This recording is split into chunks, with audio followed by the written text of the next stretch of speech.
This is a subject that I love talking about. As an OBGYN, it doesn't appear natural that I would be talking about end-of-life issues because I have often brought life into the world, not necessarily accompany people at the end like His Excellency has referred to when they are completing their journey here on earth. But throughout my career, I learned a lot about medicine. But the one thing, even though I was a cradle Catholic, that I did not understand and that I did not know about, having grown with minimal Bible study and just what I learned in catechism at school, I did not understand the relationship of our Catholic religion with the ethics that we actually follow in medicine. And so for this reason, I decided that I would learn what the relationship was. What do I as a Catholic believe, and how does it follow the ethics that I have learned in medicine? So most recently, I've learned this. It's taken a lot of time, and the information I'm giving you today has taken more than a year or two to learn and understand, and it's just an introduction. What I hope it will do is to raise in your minds questions that you will seek answers to, like some of you have already today, and to seek the guidance of your clergy, your local clergy. Obviously, the diocese office will help you. And they, in turn, know how to contact us who are trained in the ethics of our Catholic doctrine as it relates to medicine and can guide you in those decisions. Some of these are very difficult decisions and concepts to understand. So let me start today with a brief introduction and hope that I can, again, make you think about questions. So, a simple term, what is Catholic bioethics? The short answer is it's a term which encompasses the ethics of the biology of the human body and the religious doctrine of the Roman Catholic Church. As I told you, this is not something that is naturally understood from either one, the clergy nor the medical. They have to work together and study together.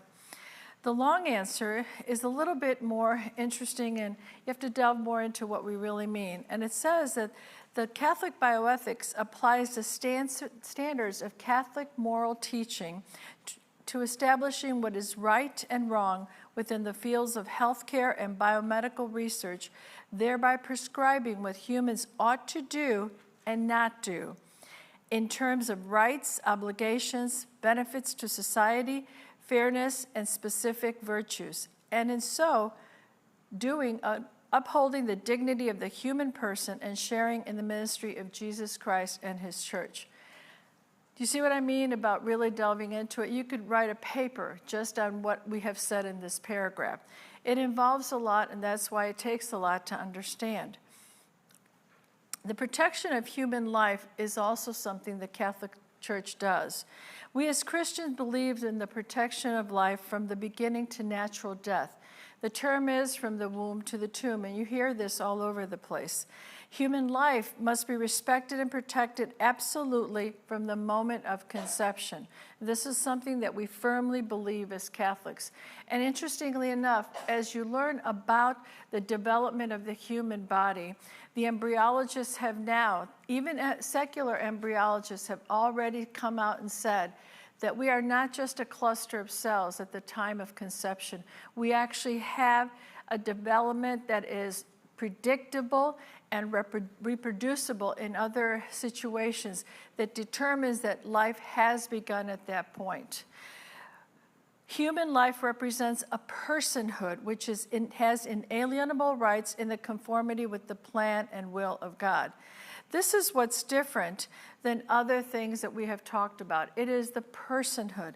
The personhood defines something or some being that has the ability to rationalize.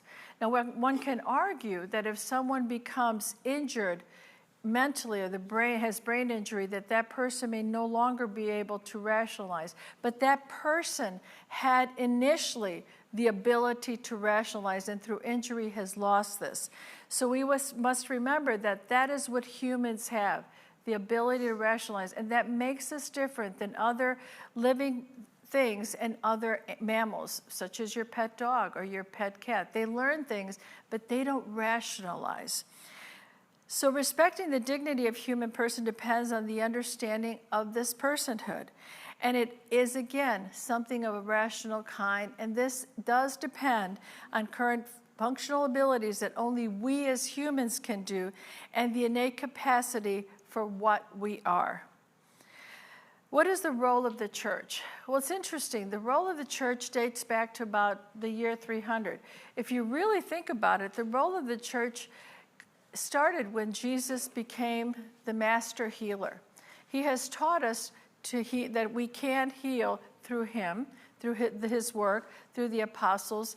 And in those of us who have decided to study medicine, he works through us to gain healing for his. We don't cure necessarily, but we can sometimes heal in many ways. And this is what we do, and we work together. So when you date back to the start of the church in the year 300, as I mentioned, that is when the church began to have the building of hospitals and care, not for the rich and quote-unquote the politicians, because at the time, remember, that was in the time of the Romans. But the church started in that area, in Caesarea, which is in the area of the Mediterranean, a small hospital that was built by the religious people at that time, the Christians, to take care of the poor. So we started there, and throughout the rest of our history, the Catholic Church has been very, very instrumental in getting care to the poor as and everybody, without regard to what religions they are. And we have been the primary ones in extending that care to other people. And what does the church do now? The church collaborates with those who work to improve the health of the congregation. People like myself and other physicians, nurses, physical therapists, all the people involved in healthcare.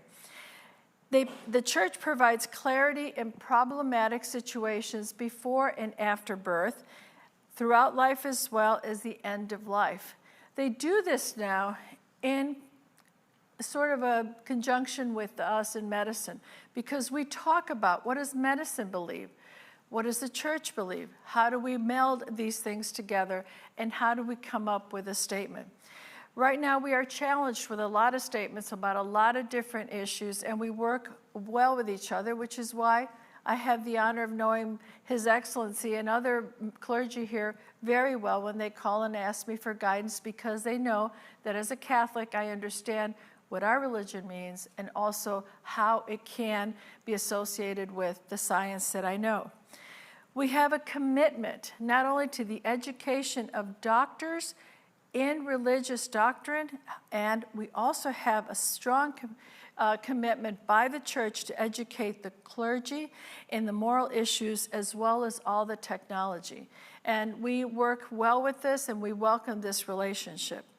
The principles of Catholic bioethics involves our moral obligation. It's interesting. If you look up the word ethics in the dictionary, it says morality or morals. It refers to morals. In a secular world, one of which I worked for a long time at UT Southwestern, they talk about how we must stay away from religion. We should always think of science only. However, they broadly speak about ethics. And when you look at what ethics means, it's based on morality. And what is morality based on? It's based for us on the fact that we know right and wrong from what we learned from the church and what God has sent us in the Ten Commandments. So even though they may say we must stay away from religion, they also talk about ethics and why we must follow these, who in our case here stands for morality. These principles really talked about three moral obligations, and these are the obligations that we must follow. We should not commit evil in any way. We should prevent evil out of charity. And I will go into an example of that. And we should correct others out of charity. So let's talk about, well, the first one, do not commit evil. That's easy. We all understand that. We just have to define what evil is, and most of us know what evil is. If we don't, we probably can figure it out. Prevent evil out of charity. Many times we feel and we believe we can help somebody because we know better than they know. So for example, if we think somebody shouldn't have a bigger family, we tell them they should limit it. And in some countries, people are actually forcing people to have sterilization procedures because they shouldn't have big families, because they have, it's too much money and they're going into poverty. That's just an example. Whether or not you agree with it, that's something, but that's just an example of how we can enforce our thoughts on someone, and that is considered evil. And we're doing it out of charity because we don't want them to suffer. But it is wrong based on our principles. And what about someone who, as we're going to discuss today, is hurting and hurting and hurting at the end of life? Well, we can try to put them out of their pain and misery, and that is considered doing a charitable thing. But why are we doing it? We're doing it to help them, but yet we are creating an evil because we are inducing death. So that is an example, a very obvious example. And we could go through 20 more, but not enough time today. And but we should correct others out of charity. Sometimes we don't want to take that step to approach someone and to say, you are doing the wrong thing. But if we know that we know that they are, we don't just tell them. We want to gently, with love, persuade them, discuss with them our point of view, find out what their points of view are, and then gently bring about the fact that their actions may be bringing about an evil act. And this is what is an obligation that we see.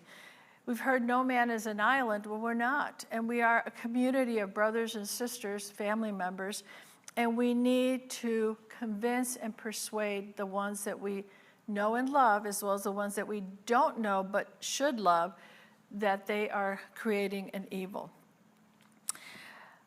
How do we determine if an action is moral? There are three elements. One is the object, what is directly chosen, the intention, the reason the action was chosen, and the circumstance, the situation surrounding the action and intention.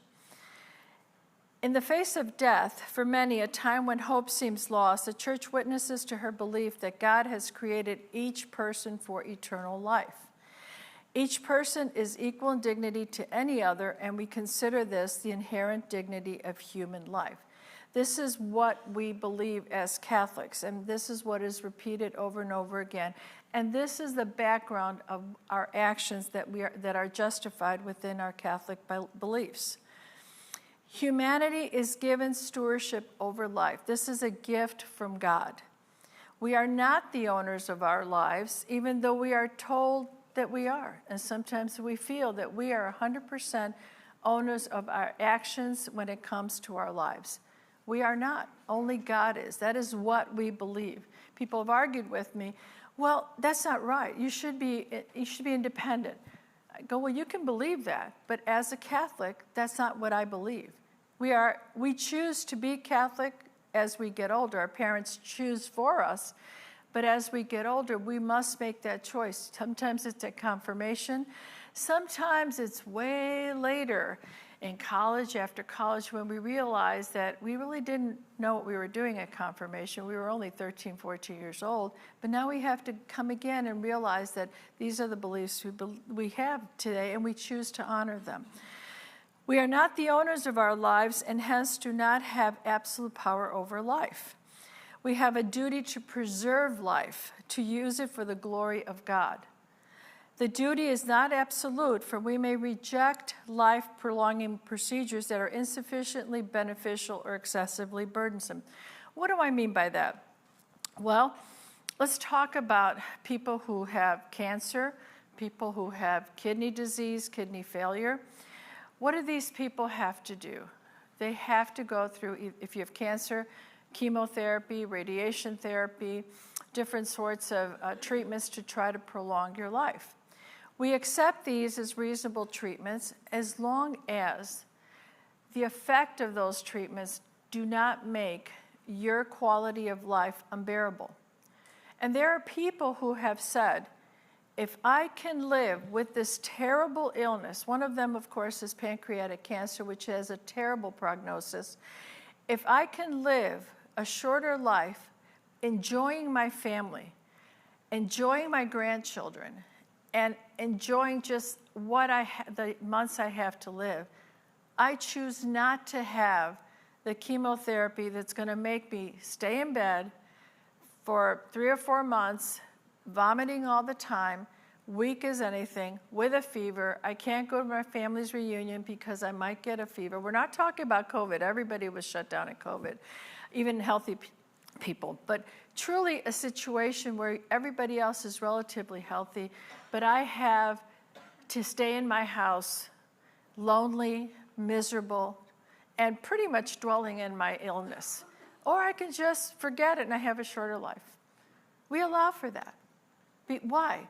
Because the treatment is more burdensome, okay, than not having the treatment. And God, because you're still letting, quote unquote, God dictate when you will die, because God still has the power to let you live a year and a half or 2. We've often said that. How did that person with pancreatic cancer live so long?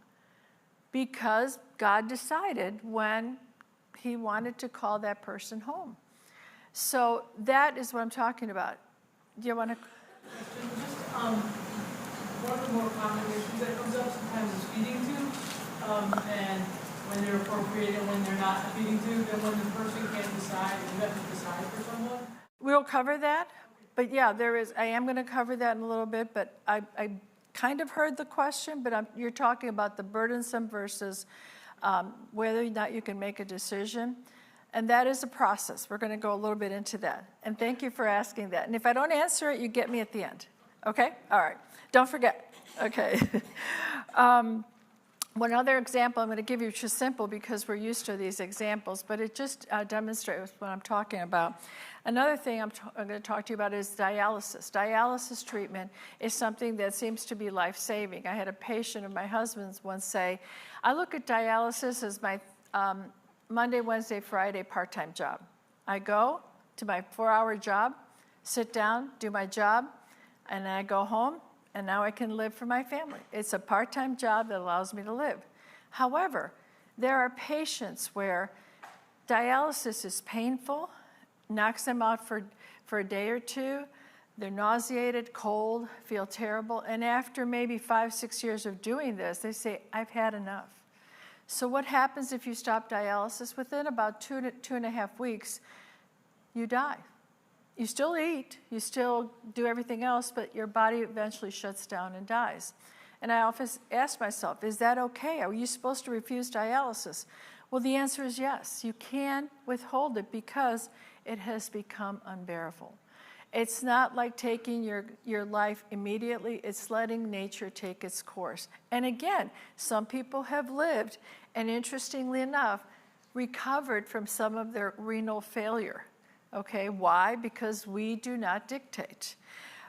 So that is something that we should consider. I'm going to talk about suicide, euthanasia, and assisted suicide because that is a very popular subject right now. And let me tell you, from a Catholic perspective, these are never morally acceptable options. Euthanasia is the practice of intentionally ending a life in order to relieve pain and suffering. And that is done in several states in the country, and now it's approved by law that one can go and get them. It's approved in many countries in Europe, and a lot of people travel from states that do not approve it to states that do. It can be voluntary or non-voluntary. There are places where people are thought because they're in a coma, they are thought to not be worthy of saving. We'll just give them a nice little death by injection and they'll be fine. Physician-assisted suicide is where the voluntary termination of one's life by administration of a lethal substance with a direct or indirect assistance of a physician. That means I, a medical doctor, must give an injection or a medication that will cause you to end your life. It's indirect by you because the doctor does it, but it's a direction you give the physician or the other person in that practice.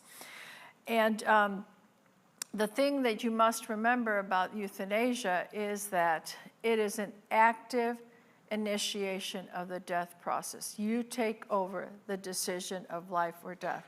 So it is, by definition, evil, especially in the beliefs that we have. And some people who are not Catholic, sometimes I've heard people who are actually atheists say, we should never have people take their own lives like that. It's just we should find the reason that they want to and counsel them and treat them instead of letting them do that. The Catholic Church has 6 principles that everyone should know. And I repeat again, human life is always good. Respecting a person's life by offering care and not killing. Again, I mentioned that. The underlying evil in assisted suicide and euthanasia debate is that human life is no longer a good. And we should never believe that. We should always believe that there is good in every human life. It's hard to believe when you think of somebody like Adolf Hitler, or you think of somebody who is a killer who goes into a mall and takes a gun and starts shooting at people. It's hard to believe that. But we as Christians believe that we should attempt to repair the hearts and minds of these people because they have some form of mental illness. They may have been treated poorly as a child, ignored. Something is always behind these actions. Whether or not they can be truly healed, we don't know, but we must at least try. We don't just give up on them immediately. That is why in many cases the Catholic Church is against capital punishment, because we want to first see if we can help these people resolve their issues. But we must always remember that human life is a good, no matter where. Persons who commit suicide are capable of eternal salvation. We've often heard that people who commit suicide automatically go down to the lower parts and burn forever. Well, what if that person is truly depressed and mentally ill and has a feeling of despair? They have failed every medication, and I've seen people like this. I've seen people who have failed every single antidepressant you can give them. We try electroconvulsive therapy, we try this, we try that, and we can't pull them out of depression. Of course, I as a Catholic always go to, I'll pray for them and hope that the eternal healer, Jesus, will heal them. But sometimes he just, for whatever reason, doesn't answer my prayer, but that's up to him. So what if this person commits suicide? Can that person still go to heaven? Probably. It's his decision. He may have to take a stop at purgatory, but probably does go to heaven. So we can say that some people can. Not everybody is pretty much damned forever. We are not required to sustain a life by avoiding death at all costs, since life is not an absolute good. And we talked about this. When a life is burdened by the treatment required to keep them alive, then it is also not necessary, not required to sustain that life. Hospice and good pain management respect the lives of the dying person and should be encouraged. That is the one thing we have today that is much more widely available than we had in the past. Hospice is very good in this country. Palliative care is also available. It's not 100% excellent yet. We have to work towards it, but at least it's there. And there's other countries where we don't have that. By the way, I forgot to mention, you are seeing an abridged version of my slides. You have the more thorough version, because if I did the full version, we'd be here all day. And you guys have another life to live than being here. But I wanted to give you the information. And also, if you have questions, email the Catholic Foundation and that you need to contact me or call them, and they'll give you an email, and I will do my best to answer them and to clarify them, the questions that you may have. I've gotten several in the past, and I've been able to answer, so feel free to do that, okay? Death is the natural, inevitable end of biologic life, and the death of the total brain, including the brainstem, is death of the individual, because there is no longer present a human organism which depends on the integrating function of the brain. In other words, we declare people dead because we find them to be brain dead. What's interesting is the definition of brain death is still not 100% agreed by all doctors in the field of medicine. We just had a little conference here at St. Rita a few months ago, I think it was in May, where we actually brought out articles from the Catholic Medical Association describing different types of quote-unquote brain death. Now you can imagine we had a room here of doctors, each with their own opinion, and it went on and on. But the bottom line was this: the brain has two major sections, the frontal lobe and then what we call the brainstem back here. In the past, people have used the non-functioning of the frontal brain to be considered enough to declare somebody brain dead. But we have discovered in people with long-term quote-unquote comas that have continued to have physiologic development where they mature. Let's say a teenager who was injured matures, actually goes through puberty changes, even though the frontal part does not show activity, but the back part does, and they continue to develop and grow. So what does that tell us? That person's not dead.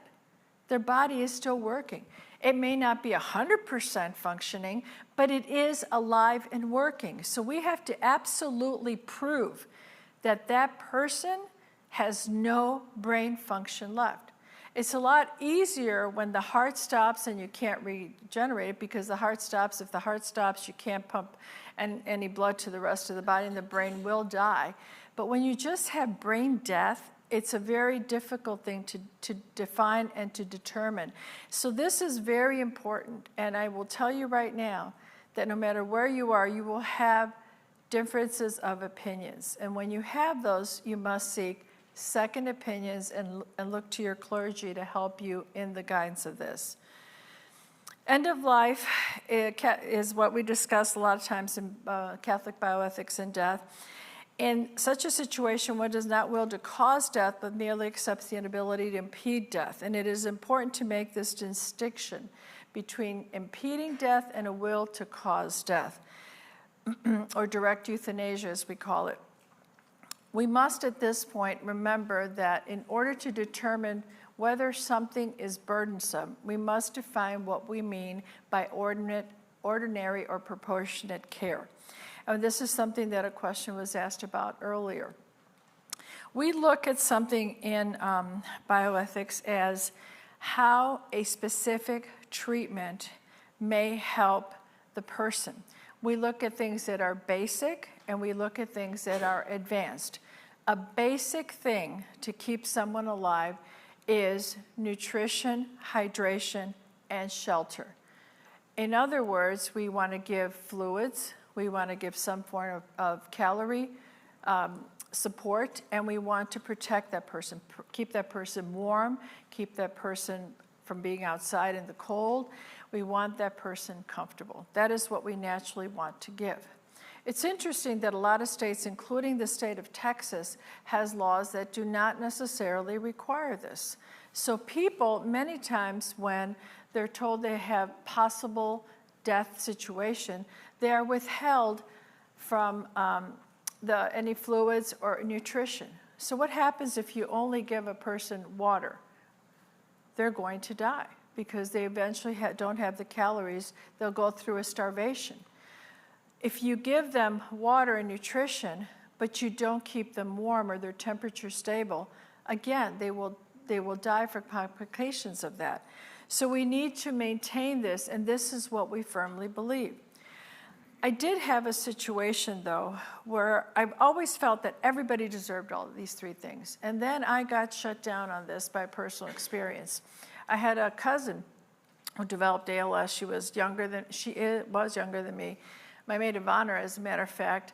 And she developed ALS, very progressive, very fast. She had a feeding tube put in because at one point she couldn't swallow and had to have food, and she wanted to live because she'll take a feeding tube, she said. But eventually, putting nutrition and fluid in that feeding tube caused her to start to aspirate. Aspirate is to get food into her breathing, and she was so uncomfortable because the ALS didn't allow her to cough it up. If you and I get something caught up here, we immediately start coughing and we bring it up. But in her case, she couldn't. But she wanted to enjoy her grandkids and want to enjoy the time she wanted here. So she said, can we stop? I'll take a little water because that doesn't bother me, but no more of that liquid nutrition. And we respected that. And we talked to the clergy about it, and everybody agreed that that was her choice because she could have aspirated diet immediately rather than getting another 2 or 3 weeks. It turned out to be even longer, a month. And she was more comfortable. And so I have now understood that we try to give these things unless, of course, they can become burdensome. Things that are considered, and these are comfortable, easy to do, not burdensome, but we talk about extraordinary or disproportionate care, and those are things that become burdensome. And those are medical devices or interventions for maintaining organ function. We have blood pressure maintenance. In other words, there are medicines that have to be given continuously through an IV to maintain someone's pressure. If you remove them, the pressure drops, patient heart fails, and they die. Maintaining body core temperature. What if somebody can't maintain it? It has to always walk around with a heating pad. Well, you can't always walk around with that. You have to have a battery or be confined to a place that has a battery. Heart-lung machine devices, those are, again, external most of the time. Sometimes they're internal. They fail. They have to be replaced. And, of course, the ventilator is always something that we all think about, pulling the plug, quote, unquote. The ventilator is a biggie and very common. And dialysis, which we've talked about. All these are considered artificial means that can be burdensome to a family and to the patient. And these are considered extraordinary, disproportionate, and in the eyes of the Catholic Church, they can be suspended. There should be a presumption of favoring or providing nutrition health to all patients who require medically assisted nutrition and hydration, as long as this is of sufficient benefit that outweighs the burdens, as I have discussed with you in the past example. However, when we talk about the burdensome things, we know that if it's a burden to the patient and the family, they should and can be suspended. This is the specifics I want to mention is when death is imminent, death is an unavoidable end. I gave you a good example, my cousin. The patient is now allowed to die a peaceful death, and the death is a result of a terminal pathologic condition, not something that we are inducing for a short period of time. There are some people who are, a good example is COVID. COVID did attack some people early on, and they got extremely ill. They were on ventilators. A lot of times they were put on their stomach because by putting them on their stomach on a ventilator, it was easier to ventilate them. And people thought that maybe we should stop it because once they're on their stomach to that degree, it's burdensome, it's inevitable, blah, blah, blah. And you know what was interesting that we all learned? A lot of those people survived. So you proceed until you actually see that there really is a reversal. And to determine at one point you stop, that's the hard part. But interestingly enough, on these people, they either get a secondary thing going on and you end up finding out that you can't save them. And that's usually a secondary infection. So if you give a good trial, a lot of times in medicine, we get our answer. We try not to prolong, but we try to give the best option. And we've been proven that by doing that, we can be at times successful. And those people that survive are very thankful we didn't give up on them. So we should look at each case individually, and sometimes the answer is there. And again, decisions depend on the situation of time, and there's lots of variables to consider, including finances, family, physical state, and mental state. Talked about it, somebody asked about an Alzheimer's patient. That's an interesting question because I've often asked myself, what do we do with an Alzheimer's patient? Do we do a do not resuscitate order so that when the person has some kind of situation and they're in a specific memory care home, do we automatically say do not resuscitate because that person is already not living a great life? And that I don't have the answer to. And that I would have to have a long discussion with His Excellency. But for the most part, We pray about those things and we make that determination on an individual basis, but don't let anybody tell you that it's an easy decision on that case. Those are one of the toughest, because you don't want to make a decision for that person, but you want to do what that person would respect or would want you to do. One thing that is very important to consider is finances. We don't think finances should be a problem, but it can be. In some cases, staying on a treatment like, let's say someone who needs 24-hour care, not covered by insurance, not covered yet by hospice, the cost of a caretaker in the house 24 hours to allow the family to take care of themselves or take care of each other is very costly. And maybe that family can't afford it. Well, the person who has to be cared for may say, you know what?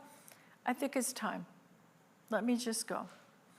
Withdraw the special care, withdraw whatever, and let time just take, because I don't want to use up the money you need to feed my grandchildren or feed my kids or send them to school. It's time. I don't want you guys to become destitute in order to save me. That's reasonable, and that's accepted by our Catholic Church.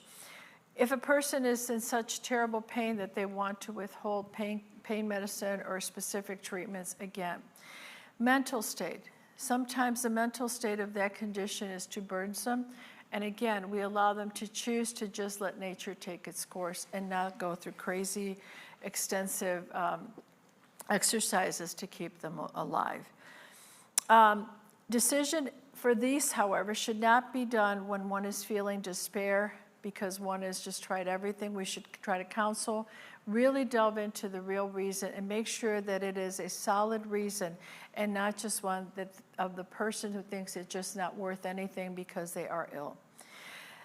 The efforts to predict the future situation is very essential, especially, and can be futile if you're not adequately prepared. And the whole goal of today's talk is, in many ways, to tell you that it's important for each and every one of us to tell the people we love and trust how we want to be handled at the end of life, how we want things to be done. Because if you give that opportunity or that decision to someone who doesn't really believe what you believe, you may find yourself in a situation where things are done that are contrary to what you want. So again, identify the person. It may not even be your child. It may be someone else that you feel really understands you. For example, you are a new Catholic. Your kids decided to go away from the church. They're not going to necessarily follow what you want. And so we want you to be aware that when you do these financial plans and get your last will, get your medical power of attorney, that you have determined who will truly understand today what you believe, even though you may change or even though you lose some of your cognitive abilities in the future. Euthanasia, physician-assisted suicide, medical aid in dying, these are all terms that are the same. They're all forms of bringing death prior to natural death, viewed as a form of mercy killing. We view this as an absolute wrong. God is the Lord giver of life. Suicide is wrong and is murder, ignores the value of suffering, and family cannot show Christian love by caring for the sufferers. It teaches younger generations that the older or terminally ill patient are not entitled to continued living. They can lead to a conclusion that a physically or disabled person has no value to society. That's something that was true in many other countries that have gone into communism or socialism because they are a cost to society. Physician-assisted suicide goes beyond the scope of medical practice. I was taught never, ever to take life. I was taught to try to save life, but yet now it's considered something acceptable and a form of mercy and charity. Remember what I said in the beginning. Violates the fundamental principles of medical ethics, which I was trained to do, and increases the possibility of abuse. Right now in Canada, the insurance will cover euthanasia, but will not cover a life-saving, well-proven cancer therapy because of cost. We do not want this country to go there, and the more we fight it, the better we are. Palliative care is a wonderful thing. It focuses on control of symptoms rather than the cure. The easing of pain and total care of the patients for whom the goals of cure and prolongation of life are no longer possible or appropriate.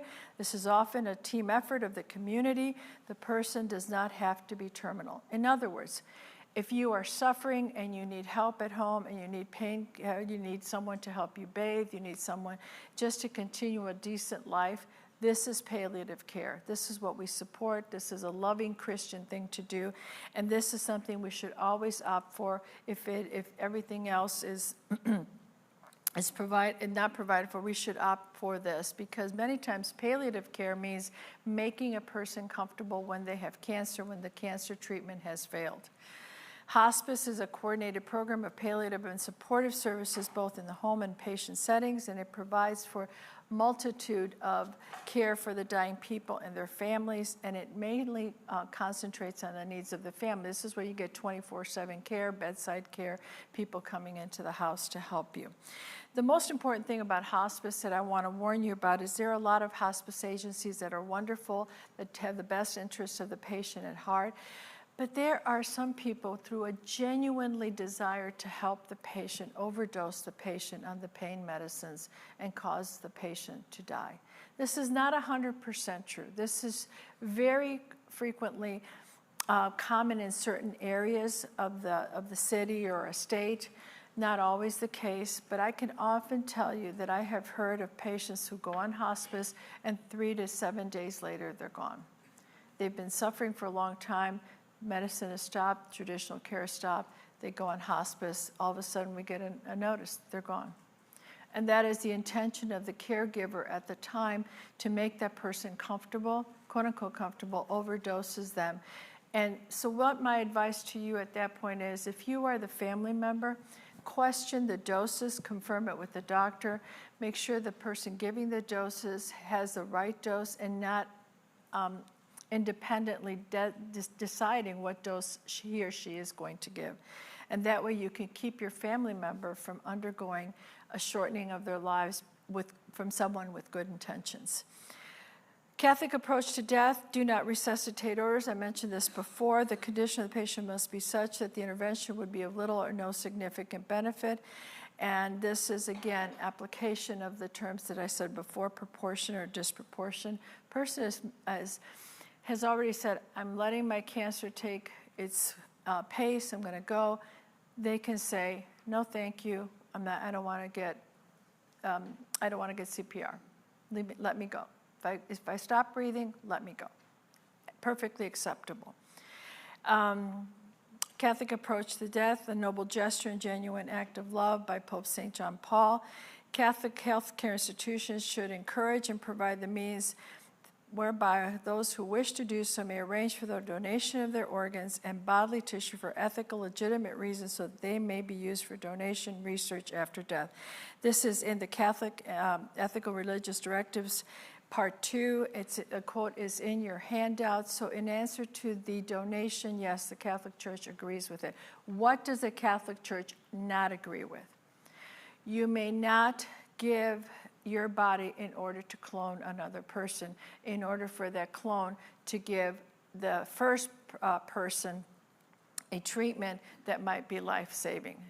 You can donate a kidney, but you cannot clone yourself to be able to produce kidney donors.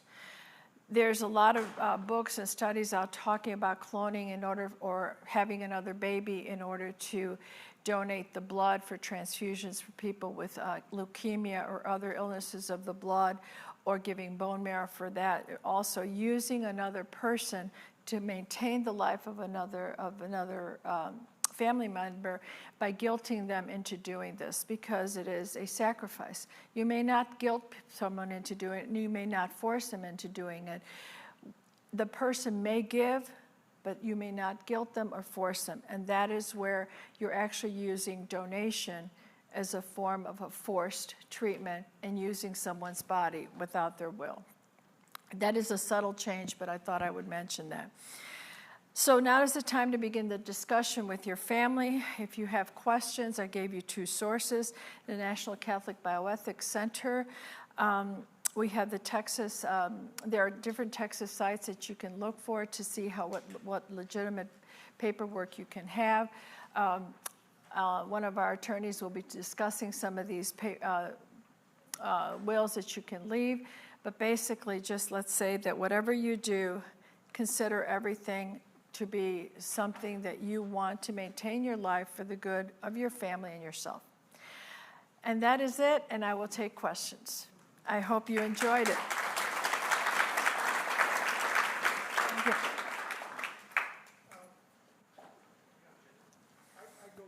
Hang on. Oh, excuse me. I go to UT Southwest, and I was just wondering if you had said that if there was some type of a procedure that would hasten someone's life, and the nurse or doctor saw that and did that, would that be permissible? I mean, would they look and say, oh, this person's a Catholic, and I can't do that? Well, our obligation as physicians, and remember I practiced at UT Southwestern for many years, okay? Not everybody believes the way I do, but a lot of them who know me know how outspoken I am, not shy. Anybody who knows me here knows that. I always challenge them on that. I go, why does Catholic have anything to do with it? Unless, of course, it involves abortion or physician-assisted suicide or euthanasia. Everything else is discussable. We can have a quick review of the risks and benefits of any treatment. And so whatever you do there, what you have to say is, tell me what the procedure is, tell me what the process is, and give me the pros and cons, and let me make the decision. Don't think that because I'm Catholic you can't. Would you do it if I'm blank, blank, or blank? I always, and when you do that, then you challenge them to give me the medical perspective, not withhold something. Let me give you an example of what happened recently at that area. And this will show you how a person who's Catholic can get what they want and challenge the community. There's a young woman with leukemia who came in. They diagnosed her. She was admitted to the emergency room, very, very sick.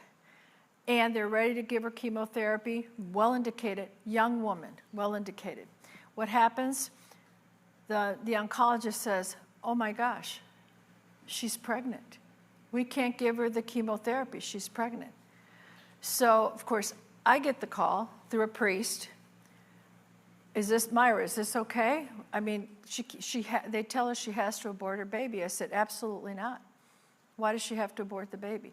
Well, they can't give her the chemo because she's pregnant. Where in the literature does it say you cannot give the pregnant woman a chemotherapy? You can tell her, if I give you this chemotherapy, you may cause the death of that baby. It's a fetal at that point.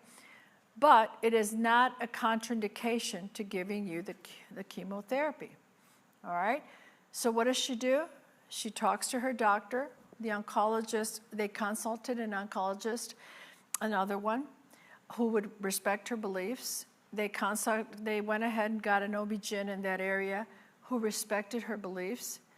And as about 2 weeks ago, she delivered at 8 months a healthy baby boy, and she is in remission, and they will both live. Okay? So the point is, she had enough of a brain to determine what she would do. If she withheld the chemo, they would both die. 2 patients, 2 people. If she took the chemo, she would live, maybe the baby would die. But she has other children at home. She would be there for her children. So always the question is, give me the facts, let me discuss it with people that are like-minded, and you have resources. The priest called me, and I called someone, and I called them, talked to her, we did it. There's other examples like that. So never let someone tell you that because you're a Catholic, you can't. And that there's a lot of that going around right now, trust me. Okay? Long answer to a simple question, sorry. Yes? Hey, thanks for being here. In regards to physician-assisted suicide and euthanasia, you mentioned we don't talk about it too much here in America. I know in other countries, Netherlands, Canada, it's a huge issue. And even other states, Oregon, I know is particularly bad with their laws. In the bioethics and medical circles that you are in, which, for lack of a better term, which direction do you think it's moving here in America, here in Texas? How worried should we be in the next, couple decades about it becoming a bigger deal? And what are some things we can do to fight it? Short answer is we should be worried. We need to, each of us who are against it, write our congressmen and our state representatives, because right now it's a state law. So we still are the country of states that have governed themselves, but we also are a federal government. But we have to notify both of our willingness to express our belief that it is wrong. We should not be forced, and we should not have health care withheld from us because we have, if everything else is equal, we should not have it withheld. And so, yes, we are in danger. There's more people that are backing it. And the one thing that is hard for us to do is for us to tell our friends who disagree with us, probably your generation is going to have a harder time. I hate to say it, but that being said, we're praying for you guys to have the strength, and I'm finding that the younger generation are actually getting better at defending this. Always have a friendly, loving conversation with people who disagree with you.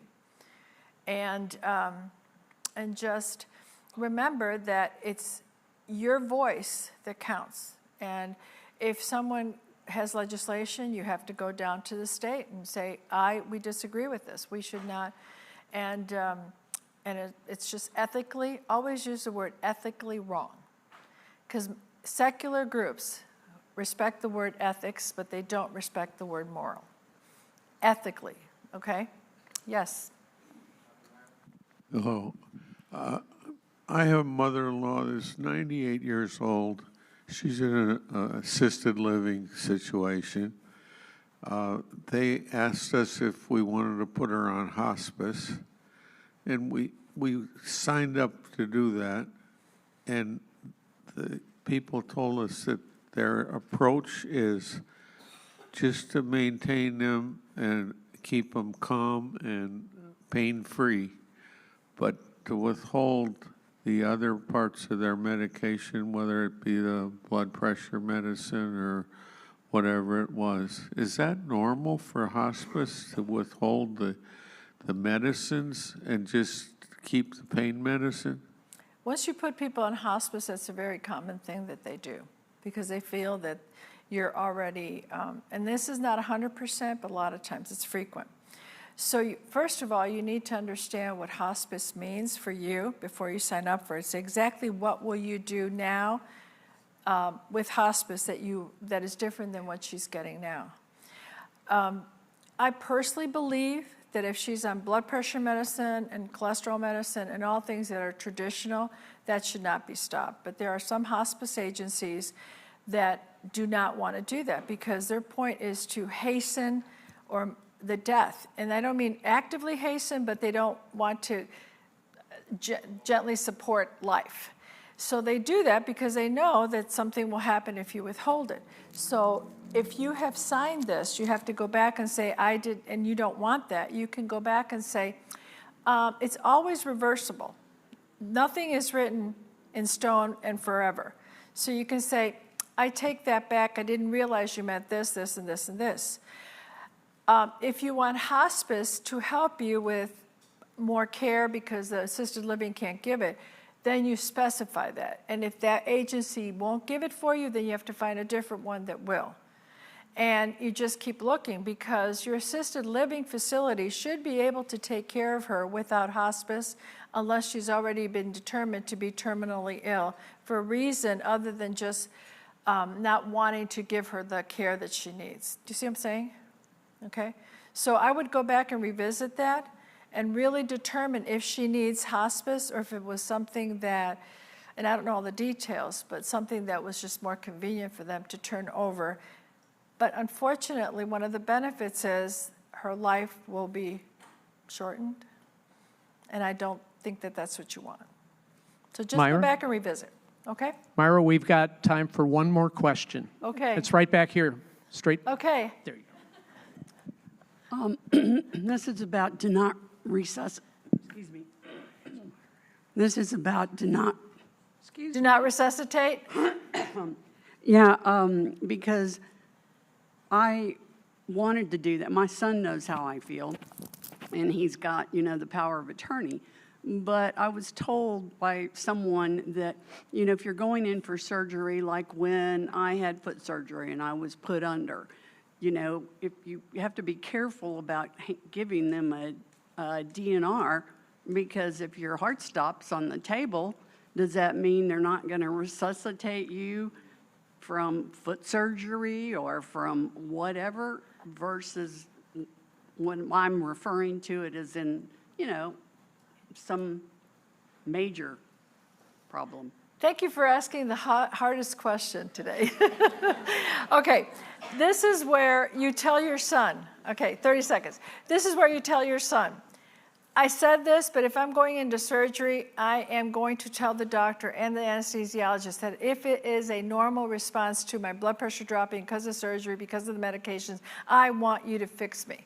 Okay, if it's a DNR because I spontaneously stopped breathing or had a heart attack, don't resuscitate. But if you're actively operating on me and you gave me something to bump me off, quote unquote, fix it. That's early, easy terms to remember. Does that help? Does that help? Okay, I had 30 seconds, but I made it simple and quick. But and I'll tell you more later.